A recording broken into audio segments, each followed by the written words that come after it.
Vineeth Sreenivasan direct ചെയ്ത തീര എന്ന ചിത്രം തിയേറ്ററിൽ പരാജയമായത് ശരിക്കും വിനീതിൻ്റെ കരിയറിൽ വലിയൊരു ഇമ്പാക്റ്റ് ഉണ്ടാക്കിയിട്ടുണ്ട്. അതുകൊണ്ടായിരിക്കും ഒരേ മോഡലിലുള്ള തൻ്റെ സേഫ് സോൺ സിനിമകൾ മാത്രം അയാൾ എടുക്കുന്നത്. വിനീതിൻ്റെ കരിയറിലെ ഏറ്റവും വേസ്റ്റ് മൂവി ഏതാണെന്ന് ചോദിച്ചാൽ നിസ്സംശയം പറയാം അത് വർഷങ്ങൾക്ക് ശേഷമാണെന്ന്. ശരിക്കും പറഞ്ഞാൽ ഒരു ക്രിഞ്ച് ഫെസ്റ്റ്. ഒരുപാട് തവണ പറഞ്ഞു പഴകിയ കഥയെ വിനീത് ശ്രീനിവാസൻ സിനിമയാക്കിയപ്പോൾ അതിൻ്റെ കഥയോ കഥാപാത്രങ്ങളോ പ്രേക്ഷകരുമായി കണക്ട് ചെയ്യുന്നതിൽ പരാജയപ്പെട്ടു. 3 മണിക്കൂറിനടുത്ത് സിനിമ ഉണ്ടായിട്ടും ഒരു കഥാപാത്രത്തെയും കൃത്യമായി എസ്റ്റാബ്ലിഷ് ചെയ്യാൻ സിനിമയുടെ സ്ക്രിപ്റ്റിനോ ഡയറക്ഷനോ സാധിക്കുന്നില്ല.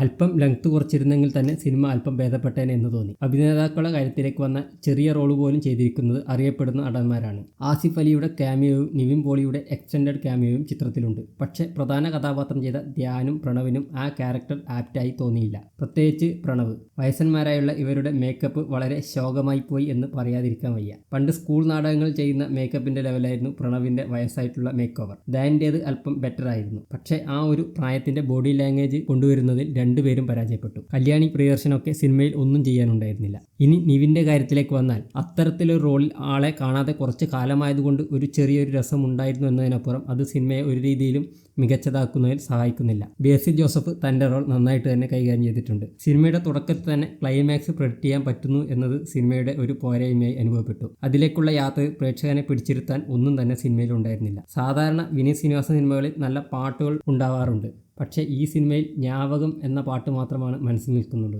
ഉണ്ടായിരുന്ന കോമഡികളൊന്നും വർക്കൗട്ടായിട്ടുമില്ല. മൊത്തത്തിൽ പറഞ്ഞ സിനിമ അങ്ങേയറ്റം നിരാശപ്പെടുത്തി. മലയാളത്തിൽ തന്നെ മിനിമം ഗ്യാരണ്ടി ഡയറക്ടറായ വിനീത് ശ്രീനിവാസനിൽ നിന്ന് കൂടുതൽ മികച്ച ചിത്രങ്ങൾ ഇനി വരുമെന്ന് പ്രതീക്ഷിക്കുന്നു.